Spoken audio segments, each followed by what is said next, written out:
Chapter 4 is on tissues. It's called Tissue Level of Organization. Our first slide is introducing tissues. Tissues are a group of similar cells. The study of tissue is called histology, and it's studying the cells as well as extracellular products. The extracellular matrix is produced by cells that surround them. And what is surrounding them? It's composed of water, protein fibers like fibrin, um, collagen, elastin, things like that, dissolved molecules, and it pertains mainly to connective tissue.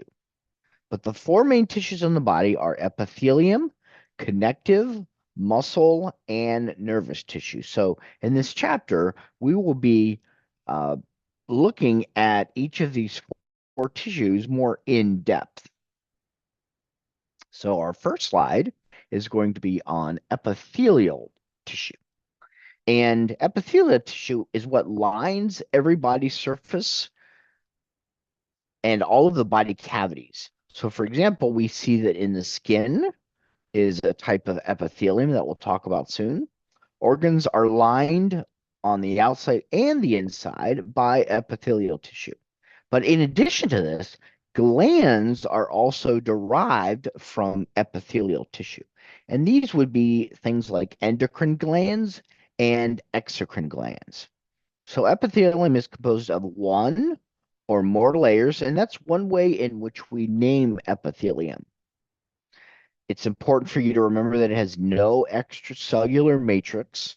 So the term extracellular matrix, I want you to be sure to remember that that primarily applies to connective tissue. So it's important that you are able to differentiate between them. So, as I mentioned on the previous slide, one way that we name epithelium is the number of layers. So if it only has one layer, we call it simple epithelium. If it has many layers, then it's called stratified epithelium. The other characteristic that we use to name epithelium is its shape.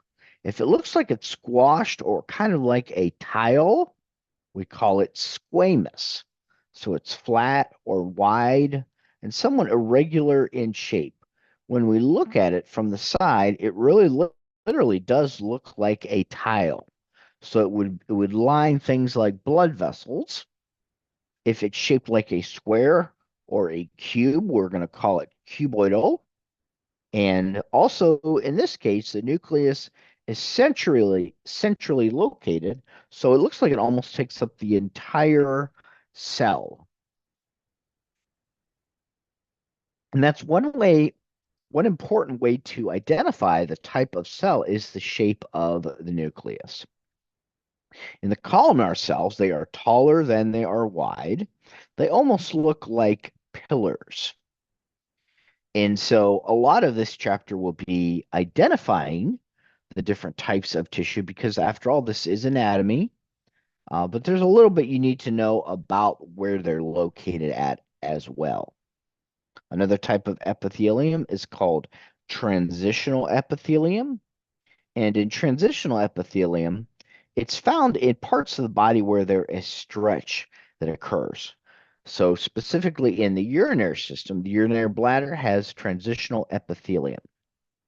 So our first slide here is on simple squamous epithelium, and it's a single layer of those flat cells. It's really important for when molecules or gases need to be exchanged very quickly. And this type of movement is called simple diffusion.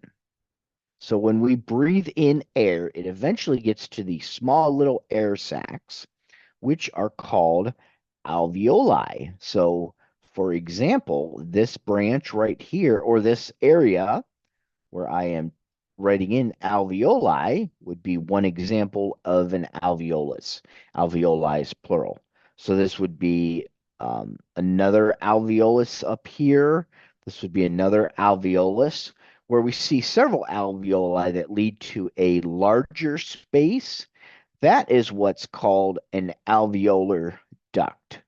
So those are two things that I may ask you on like an upcoming quiz or an exam, for example, to identify the alveolar duct and the alveoli.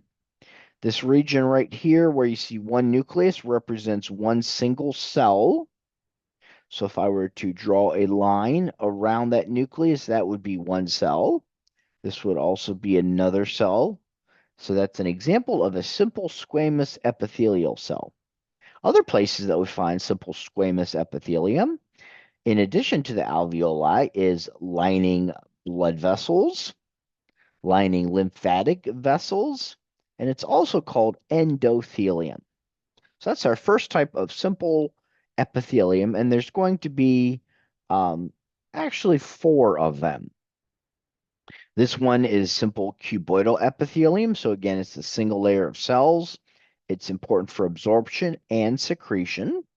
So one place that we find this is in what's called the kidney tubules.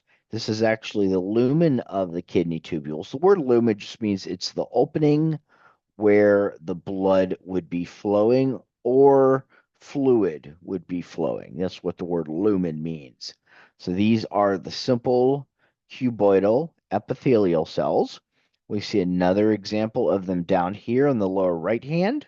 And we have an image too where the simple cuboidal epithelial cells are actually already highlighted for you. So you should be able to identify, micrographs or images similar to this. The other location for simple cuboidal epithelium is in exocrine glands, things like our sweat glands. The third type of simple epithelium is simple columnar epithelium, where the cells are sort of pillar shaped or column shaped. Just like cuboidal, they're also good for absorption and secretion. They may or may not be ciliated. Cilia means that they have finger-like extensions sticking out of them.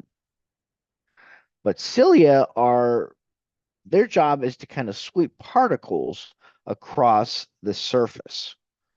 That is different than microvilli, which is described as the brush border because that's kind of what it looks like. A common place that we find simple columnar epithelium is in the small intestine, which you can see on this slide right here. So these projections are actually villi, and they are really, really important for absorption of substances.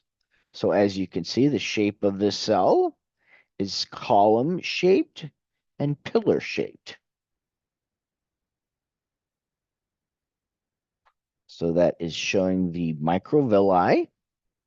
So the non-ciliated examples are in the digestive tract from the stomach to the anal canal, and a ciliated example would be in the uterine tube, which is also called the fallopian tube. Our last type of simple epithelium is pseudostratified. It's a single layer of narrow cells, and they appear like they're many layers, but they're really not. And that's because of where the nucleus is located. So there's ciliated and non-ciliated forms. They function in protection. And one great example of this is the respiratory tract lining the trachea. So let me zoom in over here so we can see this a little better. So one shape of a cell might look kind of like this. It's kind of hard to tell sometimes. The nuclei are all at different levels. So one way to differentiate between simple columnar epithelium is that the nuclei are at the same level. In this case, the nuclei are at different levels. And again, we have the cilia sticking out, which is not like, it's not going to be like the microvilli that we saw in the previous slide.